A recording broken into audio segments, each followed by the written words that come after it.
Graça e paz, pessoal. Vamos iniciar nossos estudos. A ideia é que a gente consiga concluir alguns assuntos, né? E retomar alguma coisa aí para que a gente consiga fixar bem o conteúdo e com isso a gente conclua a nossa jornada aí de aprendizado, tá? Bom, nas últimas aulas, nos últimos encontros, nós estamos basicamente falando do Novo Testamento, né? As últimas aulas foram do Novo Testamento. Depois nós falamos dos Evangelhos e mostramos o Novo Testamento e as suas divisões. Só para a gente relembrar, o Novo Testamento é composto pelos 27 livros do cânon sagrado, né? Na nossa Bíblia, na Bíblia que contém os livros canonizados. E os primeiros livros, a classificação deles são os evangelhos. Lembrando que a gente tem 4 evangelhos escritos, não são quatro tipos de evangelhos, são 4 escritores de evangelhos. Relembrando, a gente tem Mateus, que era um judeu, Marcos, também conhecido como João Marcos, né? Que foi aquele que viajou com Paulo, Lucas, o médico amado, e João, o discípulo amado. Esses 4 livros compõem o Novo Testamento, que nós classificamos como, na teologia bíblica, como os evangelhos. Dessa classificação de evangelho, a gente tem uma classificação mais específica, relembrando só, sei que todos vocês sabem, que são os evangelhos sinóticos. O que são os evangelhos sinóticos? São aqueles que olham de um mesmo ângulo, tá? Por isso a gente tem diversas vezes alguns milagres que aconteceram sendo narrados novamente, tá? Então a gente vai ter aí essa coincidência de alguns atos. Na verdade, a gente vai ver que são ângulos diferentes de visão daquilo que aconteceu, tá? Então vai ter alguns milagres que os 3 evangelistas narram. Depois a gente vai ter o evangelho que tem uma síntese um pouco mais histórica, o Evangelho de Lucas, escrito pelo historiador e médico Lucas. Depois nós vamos ter o livro de Atos, na sequência, que nós já estudamos nos últimos livros, que vai tratar dos primeiros atos da igreja, né? O livro de Atos vai tratar basicamente do crescimento da igreja, o surgimento da igreja e o crescimento da igreja saindo de Jerusalém, Samaria, até os confins da terra, através de alguns homens. Então o livro de Atos ele tem algumas particularidades e divisões que a gente consegue observar, e vocês viram isso, quando até o capítulo 9 ele está focado em Jerusalém, falando sobre Pedro, falando sobre os apóstolos, falando sobre a troca do discípulo, a nomeação dos diáconos, a instituição da igreja, a igreja surgindo como uma instituição, né? Após a descida do Espírito Santo, e a partir do capítulo 9 a gente tem uma mudança disso, quando o livro de Atos passa a relatar agora, acompanhando principalmente Paulo e suas viagens missionárias. Lembrando que as viagens missionárias de Paulo foram 4, 3 oficiais e a 4ª viagem de Paulo. A viagem a Roma também tido como uma viagem missionária, tá? E aí Paulo, após a sua conversão, vai pregando o evangelho em todo mundo conhecido da época. Vocês lembram que nós mostramos aí as viagens que Paulo fez, as cidades por onde passou, as igrejas onde fundou, e isso trouxe agora um patamar diferente para a igreja. A igreja sai do meio do judaísmo e só de judeus, que era uma... como que a gente pode dizer? Deixou de ser uma religião local para ser uma religião para diversos povos. Então ela estava antes, se ela no início da sua história, no início da história da igreja, estava muito voltado para os judeus, de ensino em sinagogas, a gente vai observar que através e a partir de Paulo e da sua empreitada missionária, Paulo com Barnabé depois com Timóteo, Paulo e Timóteo, Paulo e Silas, a gente vai observar que esses homens foram responsáveis por pregar o evangelho em outras nações, para pessoas de outra nacionalidade, de outra língua, O próprio Filipe, né, foi muito usado também nesse sentido. Pois bem, o livro de Atos, ele encerra com Paulo na prisão, Paulo tendo certa liberdade para pregar. A verdade é que o livro de Atos é um resumo, tá? O livro de Atos não tem por obrigação ou não tem por intenção, nem Lucas tinha essa intenção, de ser um diário, de narrar a vida pessoal, não é aquilo, vida e obra de Paulo, não. O livro de Atos, ele vai narrar o surgimento da igreja, a sua afirmação enquanto instituição, né? E o seu crescimento. Isso é muito patente. Aí a gente vai ver que a igreja, isso vale, é digno de nota, tá? Que com o livro de Atos ele vem a culminar com aquilo que já estava escrito sobre a igreja. Que a igreja foi projetada no Éden, fundada na cruz, inaugurada no Pentecostes. Eu acho muito especial tudo isso, porque é o cumprimento de promessas antigas que Deus havia feito, tá? Bom, depois do livro de Atos, eu vou acompanhar não só o material da idade, mas como nós ainda não temos todo o material, tá? Vocês não estão com ele em mãos, eu vou tentar fazer de uma forma que você consiga acompanhar o raciocínio pela Bíblia também, obviamente. E depois, quando receber o material, você vai ter uma noção bem clara do que a gente está falando, lendo o material, tá? E aí a gente terminou falando das Epístolas Paulinas, a primeira parte, né? Epístolas Paulinas 1, onde a gente tratou do livro de Romanos, né? Tratamos também do livro de Gálatas, ou seja, das Epístolas Paulinas, aquilo que a gente falou em salas é principalmente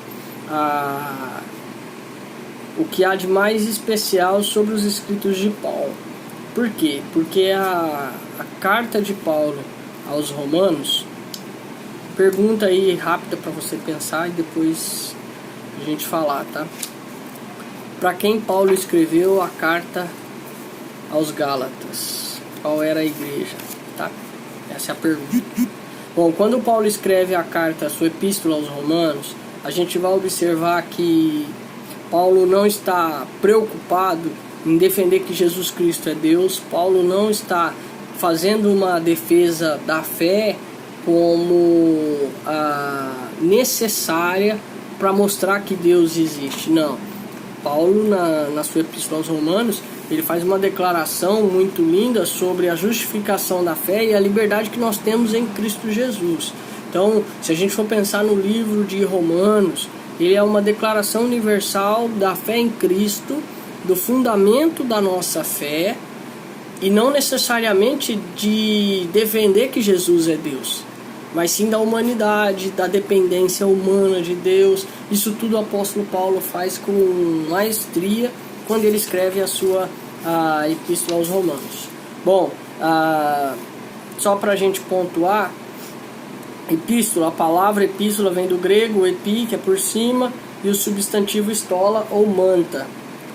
Só uma curiosidade, conta-se que na época da igreja primitiva, elas eram colocadas nas bolsas que ficavam nas pontas de uma manta, e essa manta era colocada sobre o lombo de um jumento que levava ao destinatário. Então, nesse caso, a epístola era o recipiente que levava as cartas. Bom, isso é uma semântica, uma questão de palavra, né? Porque a gente chama de epístola, que vem do grego epistole, é uma carta que era usada. Esse termo é usado especificamente para falar sobre carta. Então, uma carta escrita era uma epístola, tá? Então, a gente convencionou a chamar epístola, tá? Bom, outra coisa importante é que Paulo foi o escritor de 13 cartas 13 livros dos 27 que compõem o Novo Testamento. Das cartas de Paulo, nós temos as divisões. A gente fala de epístolas paulinas, mas elas têm as suas divisões naturais, tá? Quais são as divisões? As cartas da prisão, epístolas particulares que Paulo escreve, tá? E a gente também tem, trazendo no âmbito do Novo Testamento, as epístolas gerais. Epístolas gerais seriam não destinadas a um grupo específico de pessoas. Bom, retomando, depois de falar sobre a nossa dependência de Deus, sobre que as Escrituras ensinam o Evangelho da fé, o Evangelho produz filhos, tudo isso que Paulo vai trazer na defesa das duas cartas, da Epístola aos Romanos e aos Gálatas, a gente vai ter agora outras cartas que ele escreve. Bom, voltando à pergunta, já sabem para quem Paulo escreveu a Epístola aos Gálatas? Primeiro que Gálatas, e a gente tem que tomar cuidado com isso, tem muita gente que fala assim, igreja de Gálatas. Não, a Epístola de Paulo aos Gálatas é a uma região, a Galácia, que é uma província do Império Romano. Então, não podemos dizer que é uma carta específica, tá? É uma carta não para uma igreja, mas para uma província. O que era uma província? Era um estado, igual a gente tem hoje o estado de São Paulo, o estado do Rio de Janeiro e outros estados, então era uma província. Bom, já que nós estudamos já a epístola de Paulo aos Gálatas, e nós já falamos um pouquinho sobre isso, vamos só lembrar do que fala, tá? Paulo fala de uma forma veemente sobre a liberdade cristã na sua epístola aos Gálatas. A palavra liberdade, só título de curiosidade, aparece pelo menos 12 vezes nessa epístola. Paulo começa a criticar o efeito que o judaísmo tem nas pessoas que aceitaram o Evangelho. A gente já começa o livro de Gálatas ele dizendo: corrieis bem, quem vos impediu de buscar a Deus e tal. Então observa a preocupação de Paulo. Agora não é sobre mostrar a liberdade, não é sobre defender que nós somos dependentes de Deus, mas mostrar que aqueles cristãos daquela região que ele evangelizou estavam sendo alvos de uma doutrina ou de um encargo, posso dizer, eles estavam sendo alvos de uma escravidão além do que Deus já tinha imposto a eles, tá? Porque Paulo deixa isso muito claro quando ele fala lá no versículo 8, ele fala assim, olha, defendendo, mas ainda, no capítulo 1, mas ainda que nós mesmos, ele falando ele ou os seus companheiros, um anjo do céu vos anuncie um outro evangelho, além do que já vos tenho anunciado, seja maldito, seja anátema. O que Paulo está dizendo? Que o evangelho que ele ensinou para essa região, para essas igrejas, era um evangelho genuíno, que não precisava de complemento, não precisava de ninguém, e não existia um novo evangelho. Se eu não me engano, não me lembro bem qual foi o famoso pregador que disse assim: olha, não há nada de novo na minha teologia. O dia que eu pregar alguma coisa nova é uma heresia. Eu não lembro se foi Moody, quem foi que usou essa expressão, que no século XVII, que foi bem difundida. Bom, por que isso? Porque por mais que alguém diga assim, não, mas a palavra de Deus, ela se renova a cada manhã. Não é a palavra de Deus, a palavra é a mesma. Talvez o nosso entendimento, a forma como essa palavra chega a nós, mas não é um novo evangelho. É o que João vai dizer quando ele escreve a sua epístola, tá? Não vos escrevo, não vos dou um mandamento novo, mas o que desde o princípio ouvistes. Há alguma novidade nisso? Não. João está dizendo a mesma coisa que ele já vinha dizendo. Ele está reiterando aquilo que ele falou, tá? Que é necessário que a gente fique firmado naquilo que aprendemos. Então, Paulo escreve essa carta criticando e tentando defender que os irmãos cristãos não fossem alvos desse falso evangelho. Havia nessa região um levante muito grande de falsos mestres, doutores, que queriam judaizar a religião. O que isso quer dizer? E que semelhança isso tem hoje conosco? Trazer elementos do culto judaico para o culto cristão é um risco, porque é o que acontecia com essa região e com essa igreja, sabe? Eles diziam que para ser agradável a Deus eles tinham que obedecer a alguns rituais, entre eles o da circuncisão ser tão importante, o da purificação, o da guarda do sábado e por aí vai. Então tudo isso não é que o que há de errado nisso é que em pouco tempo a gente pode se tornar escravo de um método de culto e não entregar um culto verdadeiro, um culto liberal, um culto direto ao nosso Deus, tá?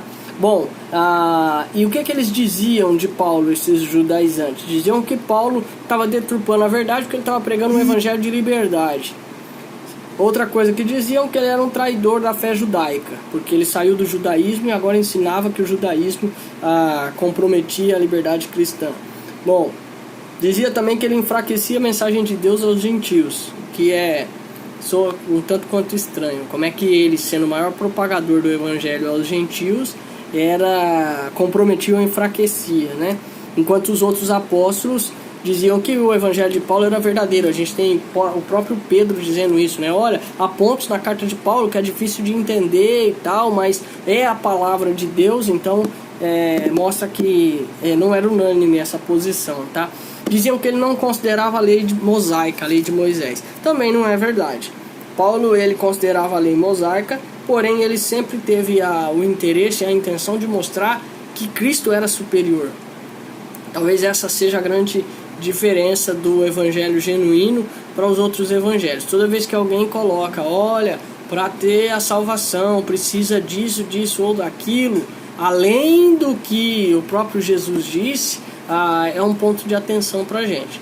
Então, a ideia de que precisamos sacrificar para que Deus ouça, não. Precisamos oferecer a maior oferta para que não, a Bíblia não vai dizer isso. A Bíblia vai dizer que para nossa oferta ser aceita, temos que ter um coração puro. Deus olha para o coração do ofertante, é verdade, mas isso não vai trazer, olha, a bênção maior é para quem faz mais tal coisa, para quem faz mais obras, para quem oferta mais, para quem jejua mais ou para quem entrega mais dízimo. Não é isso, tá? Então Paulo ele pontua muito forte sobre isso, e nessa epístola aos Gálatas fica muito evidente isso, tá? Bom, eu não sei bem dizer para vocês qual é o motivo, mas o livro da Etade ele divide as epístolas paulinas de forma diferente, tá? Bom, falamos de Gálatas, falamos de Romanos, vamos voltar um pouquinho para uma das principais cartas de Paulo. Depois de Romanos, eu acho que uma das principais cartas, epístolas paulinas, é a carta de 1º e 2º Coríntios. Eu vou dizer por quê. Bom, primeiro porque a epístolas de Paulo aos Coríntios, ela surge de uma necessidade da igreja. Diferente de algumas outras que nascem por espontaneidade da vontade de Paulo, a carta de Coríntios, principalmente a 1ª Coríntios, ela é uma resposta às indagações da igreja. Então ela surge da necessidade do povo. Há quem diga que, olha, o que vem do povo é mais genuíno do que o que vem de um grande líder. Pode ser. O que é interessante? A gente vê que essas inquietações da igreja de 1 Coríntios, a igreja de Corinto, ela é também as indagações da igreja hoje. Então por isso que ela é tão importante e tão válida. Uma nota de rodapé dizer que a igreja de Corinto enfrentava diversas dificuldades, é verdade. Então toda vez que alguém se propõe a pregar ou a falar sobre a carta ou as cartas de Paulo a Corinto, é interessante que a gente veja qual é a visão macro que a pessoa tem dessas epístolas. Porque assim, por que a gente tem que ter cuidado com essa epístola? É uma epístola que parte de necessidade. Quando parte de uma necessidade, é porque há um desequilíbrio. a igreja de Corinto, ela enfrentava esse desequilíbrio. De um lado a gente tem, olhando para a mesma igreja, a gente tem a igreja que tem todos os dons. A igreja de Corinto, Paulo vai dizer isso. Ele fala assim, olha, não lhes falta um dom algum, vocês têm todos os dons. É a única das igrejas que Paulo trata dessa forma. Mas também é uma igreja que tem divisões. Paulo fala e deixa isso muito claro. Bom, dito isso, vamos olhar macro essa epístola de Paulo.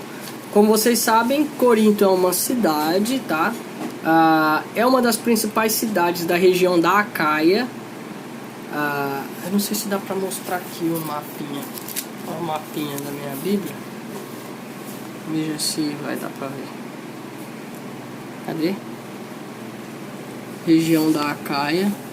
Dá para ver? Acho que não dá para ver muito bem. Região da Acaia, Corinto, muito próximo a Atenas. Vocês lembram que Atenas é a principal cidade da Grécia Antiga, e Corinto é uma cidade portuária. Corinto é uma das maiores cidades dessa região. Era uma potência comercial, era uma potência marítima, e é onde o evangelho se propaga de uma forma muito volumosa, né? Em pouco tempo a gente tem o evangelho crescendo, e aqui a gente tem uma dificuldade. A primeira dificuldade que Paulo enfrenta com essa igreja é que, diferente das outras igrejas que vinham só de judeus e judeus se converteram, Corinto era uma cidade cosmopolita, era uma metrópole. Ela tinha gente de diversas regiões, com muitas culturas diferentes, gente que buscava entendimento, mas também gente que estava ali passeando, negociando, gente que estava ali em busca de prazer, gente que estava ali em busca de riqueza, fama. A gente tinha de tudo. Era uma cidade, era uma metrópole, era uma grande cidade, era uma capital da época. Então você imagine em uma cidade como essa, uma nova religião surgindo, oriunda de uma religião muito, como é que eu posso dizer, muito conservadora.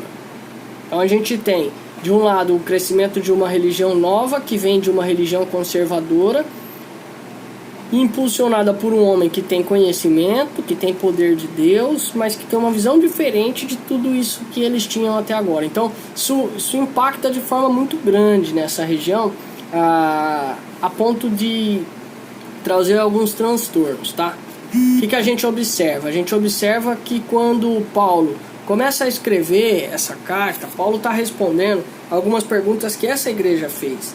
E Paulo vai dizer, olha, que chegou a ele. Então a gente precisa olhar essa carta aos Coríntios, como eu já disse há pouco, que ela vem em resposta a algumas questões. Então, qual é a proposta da carta aos Coríntios? Responder os questionamentos da igreja. Quais são as dúvidas? O que essa igreja está enfrentando? Primeiro, essa igreja está enfrentando dissensão.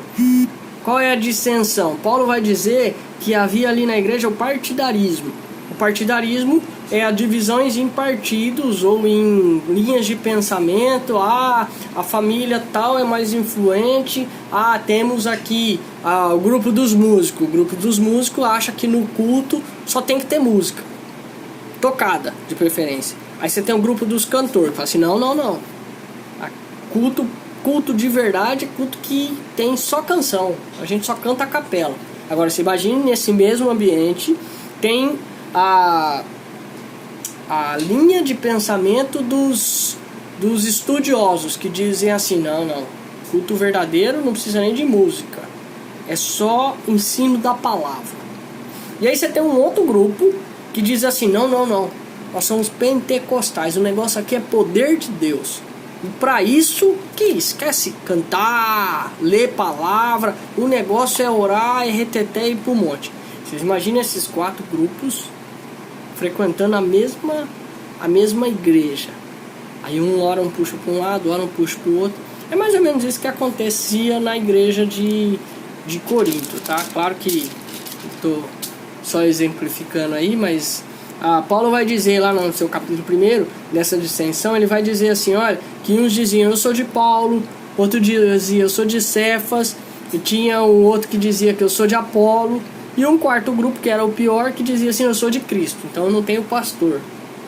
O que eles faziam? Eles dividiam, subdividiam, como se o corpo de Cristo tivesse dividido. E é por isso que Paulo vai trazer uma explanação muito especial, que é quando ele diz assim, olha lá no versículo 13, está Cristo dividido?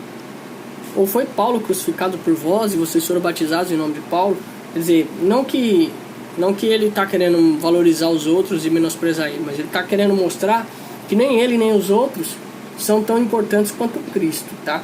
Então ele vai mostrar para esse povo que eles precisavam, era na verdade, entender qual era o papel deles como reino de Deus e principalmente como corpo de Cristo.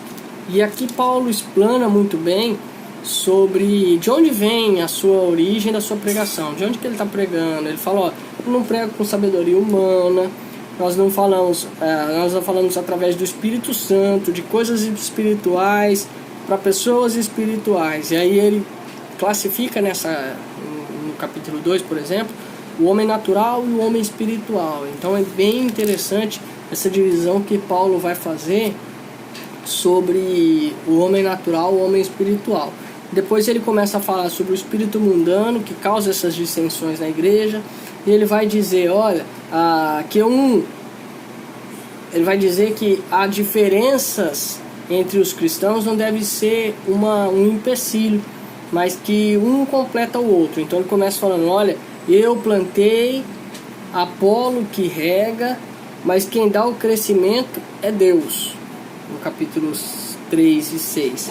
É que ele está mostrando que tanto ele quanto Apolo foram importantes ou são importantes nessa igreja, mas quem é importante na verdade é o próprio Deus que dá o crescimento, porque ele até diz no versículo 7, porque nem o que planta é alguma coisa, nem o que rega, mas o Deus que dá o crescimento. Então assim, observa que Paulo nessa carta ele começa tratando de um primeiro problema para depois falar sobre outras coisas. No capítulo 4, então qual é o primeiro assunto, o mega tema dessa epístola? É a divisão, tá? Depois Paulo vai falar sobre como nós devemos ser ministros de Deus. Ele fala sobre a humildade do seu ministério, dos apóstolos. E aí depois no capítulo 5 ele começa a tratar da desordem na igreja. Ele começa a tratar da impureza da igreja de Corinto, onde ele faz diversas repreensões. Bom, quais são essas repreensões? Ele fala sobre o erro não intencional ou pecado particular. Aí ele dá alguma orientação sobre o que se deve fazer, né? Vá até o irmão e mostre-lhe a falta em particular. Se ele não ouvir, você conversa com outro irmão na presença de duas testemunhas. Se ele recusar, leve o assunto à igreja. Nota de rodapé. Baseado nessa orientação de Paulo que a gente tinha na igreja, alguns viveram essa época, tá? A questão da disciplina pública, em que olha, o fulano de tal está excluído porque agiu em desacordo com a palavra de Deus, para ser mais claro com os irmãos, ele fez isso e aquilo, vamos orar por ele, não vamos excluir ele, porque ele é uma alma preciosa. Esse era o discurso. O que há de errado nesse discurso? Parece que nada, porque a gente está falando que a pessoa teve um problema e a gente está pedindo oração. O problema é que quando a gente falava isso, eu falo a gente, nós, porque eu também sou assembleiano e desde sempre, é que na verdade a gente não acolhia, e era uma forma terrível de julgamento em vez de auxílio. Então a gente observa que não é isso que a Bíblia vai nos orientar a dizer. Mas seguindo talvez uma única orientação, se fazia isso. Bom, depois Paulo vai dizer também que ele soube que há entre eles fornicadores, que nem ainda no meio dos gentios tem esses, que ele ficou sabendo disso, que ele entrega essas pessoas para Satanás, para que para que o espírito seja salvo no dia do Senhor Jesus. E aí ele fala, olha, vocês sabem que um pouco de fermento leveda toda a massa, então tire o fermento do meio de vós e tal. É um trocadilho que Paulo faz entre o fermento e a massa, para poder falar daqueles que pecam, daqueles que estão em pecados. Bom, aí ele fala depois sobre o litígio entre os irmãos, que era a disputa judicial entre vários irmãos. O que acontecia? Alguém tinha uma dificuldade com o outro, ele buscava o juiz, ele queria que julgasse a sua causa e tal, e isso trazia escândalo para a igreja. Então Paulo fala que o irmão deveria procurar o outro para que o nome de Cristo não fosse sofresse dano, tá? E aí ele vai dizer sobre a característica daqueles que não vão herdar o reino de Deus. Nem os devassos, nem os adúlteros, nem efeminados, nem sodomitas, nem ladrões, nem avarentos, nem os bêbados, nem maldizentes, nem roubadores herdarão o reino de Deus. Aí ele faz uma lista quando ele está falando sobre das pessoas que levam a juízo. E depois ele vai concluir esse assunto de uma forma espetacular, falando sobre o membro do corpo de Cristo. Talvez a primeira menção que Paulo, didaticamente a gente vai ver Paulo falando sobre o corpo de Cristo, mas é muito interessante isso. Por quê? Porque a figura do corpo, ela preconiza verdadeiramente o que é a igreja, tá? E Paulo vai dizer isso várias vezes, depois nós vamos ter o próprio João dizendo, nós vamos ter Pedro ratificando isso. Então as escrituras todas vão trazer, e essa ilustração é perfeita porque no corpo, quando um membro sofre, todo o corpo padece, tá? Então você pode ter tido um machucado pequeno, mas o seu corpo sente, tá? Então Paulo está mostrando que o efeito de um pode causar dano a todos. Depois Paulo no capítulo 7 começa a responder algumas questões dos irmãos sobre casamento.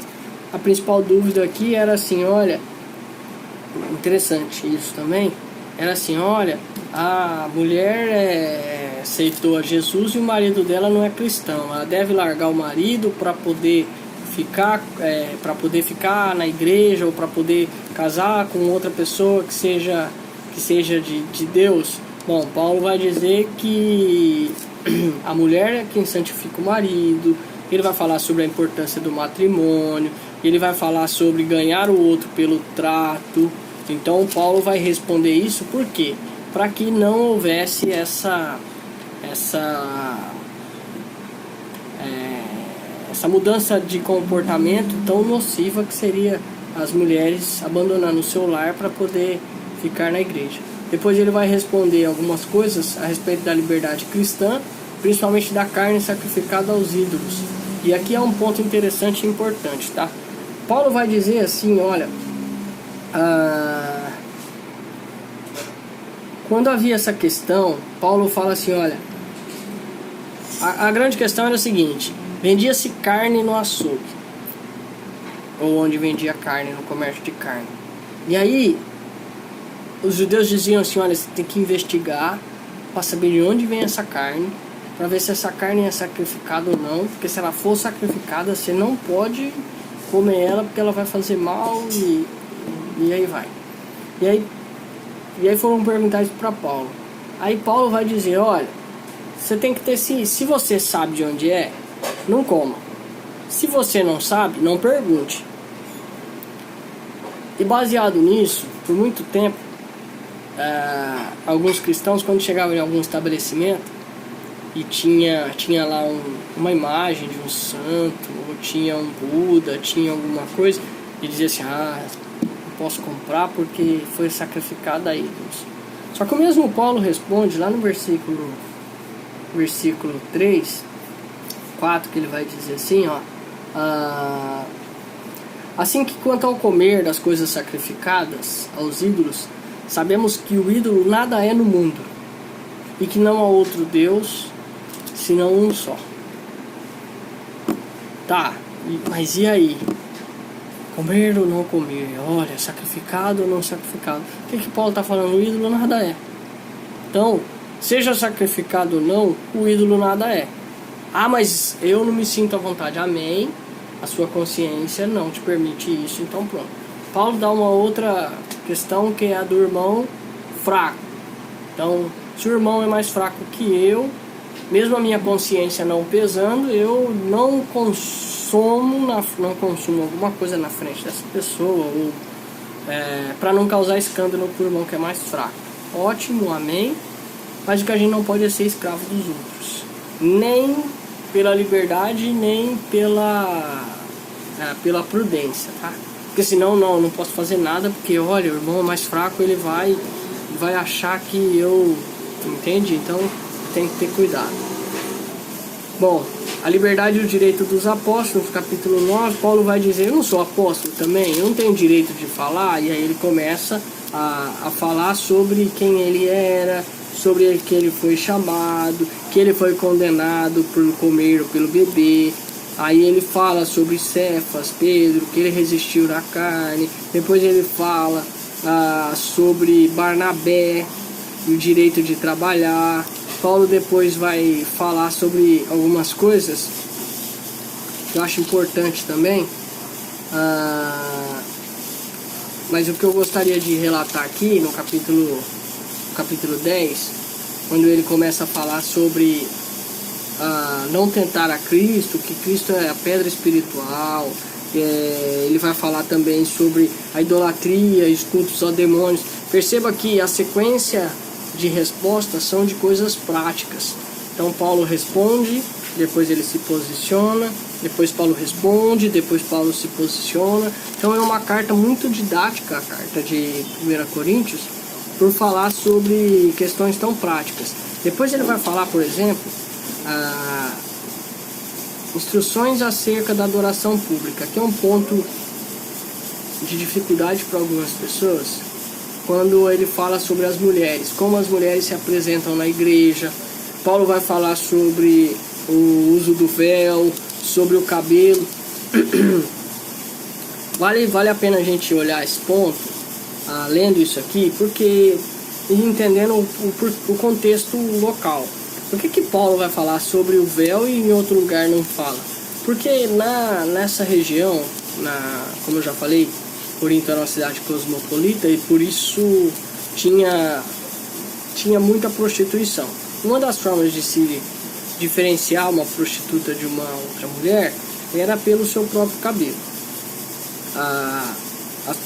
As prostitutas tinham cabelo, aqui vai dizer raspado, outros vão dizer curto.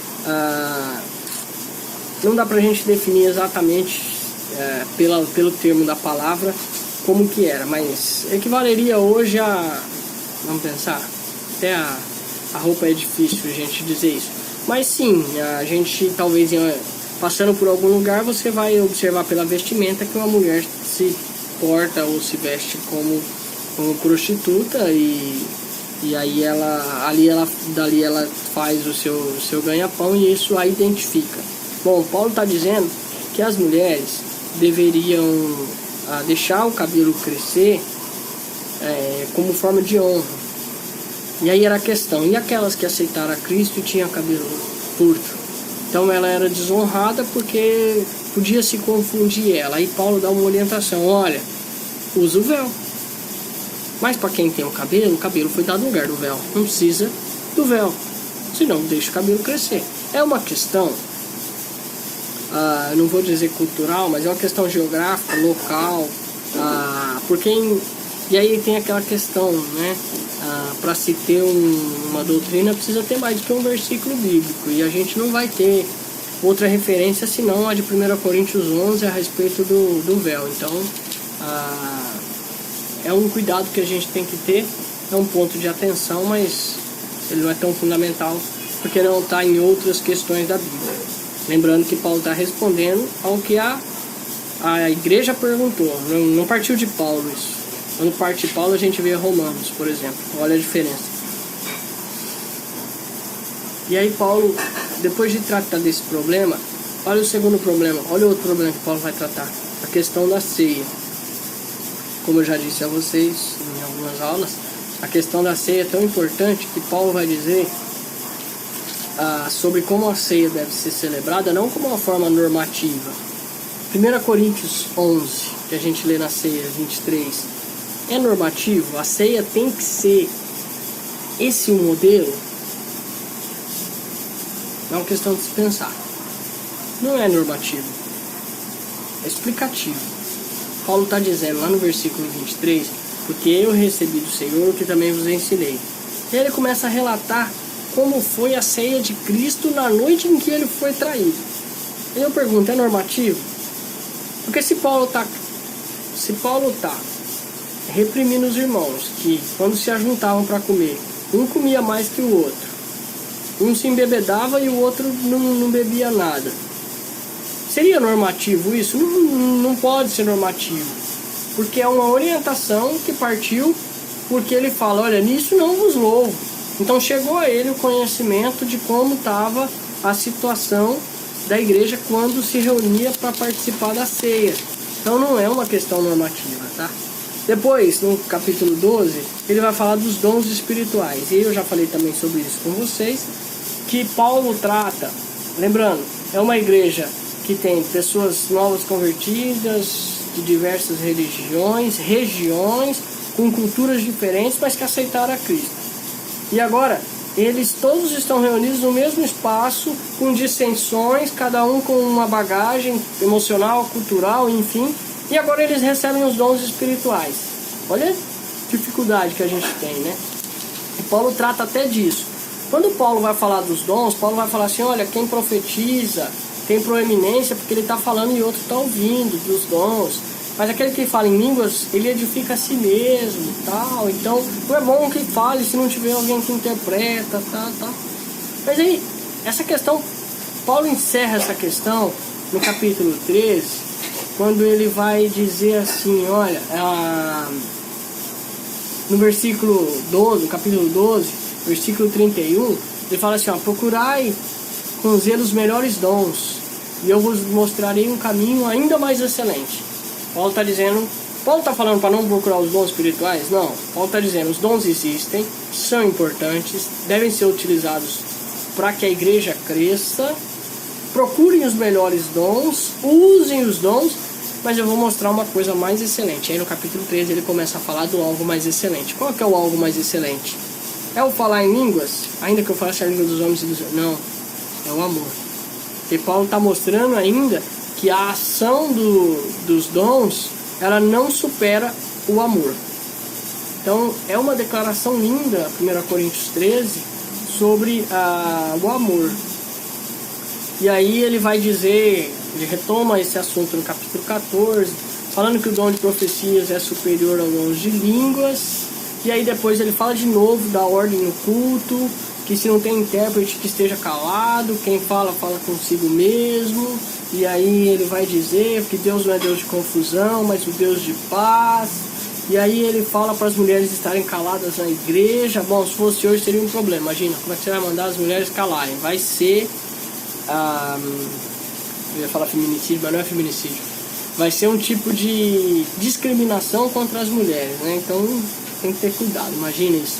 Bom, aí no capítulo 15, Paulo vai falar sobre a ressurreição de Cristo. É o ponto alto aqui, desculpa, a ressurreição de Cristo, sobre a ressurreição dos mortos em Cristo. Ele está respondendo, lembrando, ele está respondendo um questionamento da igreja. Como é que vai ser a ressurreição dos mortos? E aí Paulo começa a dizer, e nesse capítulo 15 todo, ele vai tratar sobre como vai ser essa ressurreição dos mortos. E aí ele fala que o nosso corpo, importa que aquilo que é corruptível se revista da incorruptibilidade, aquilo que é mortal se revista da imortalidade. Eu acho muito bonito essas expressões de Paulo, principalmente quando ele chega ao ponto alto da vida do cristão, que ele anuncia, né, num cântico de vitória, quando o crente morre, não é a morte que vence. Tanto que ele faz essa pergunta: onde está, ó morte, o teu aguilhão? Onde está o inferno, a tua vitória? Ora, o aguilhão da morte é o pecado, e a força do pecado é a lei, mas a graça de Deus é que nos dá a vitória por nosso Senhor Jesus. Então ele mostra que nem a morte pode vencer, nem o pecado pode vencer o cristão porque se ele morrer em Cristo, ele vai ressuscitar com Cristo. Então é maravilhoso isso que ele fala. E aí ele termina com um versículo que eu acho fantástico também: por isso, meus irmãos, sede firmes e constantes, sempre abundância na obra do Senhor, sabendo que o vosso trabalho não é vão. No capítulo 16 ele termina falando sobre as coletas que foram feitas para os crentes da igreja de Jerusalém. Por que isso? Porque era uma cidade rica, cosmopolita, com todos os dons, que se preocupava com os irmãos, e Jerusalém estava enfrentando agora uma crise muito grande, tá? Estava passando fome aquela região por falta de chuva, falta de colheita e muitas outras coisas, e aí vem o socorro que essa igreja manda, tá? Depois Paulo faz algumas considerações.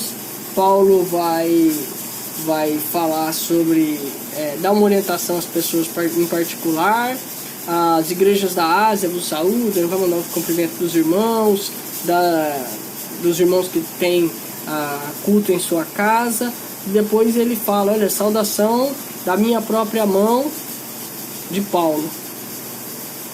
Não é que a saudação dele foi com a minha própria mão, não, eu escrevi. Diferente de outras cartas, que Paulo não foi amanuense, Paulo não teve amanuense, nessa ele mesmo escreveu. E aí ele termina, né? A graça do nosso Senhor Jesus Cristo seja convosco, o meu amor seja com todos vós, em Cristo Jesus. Amém.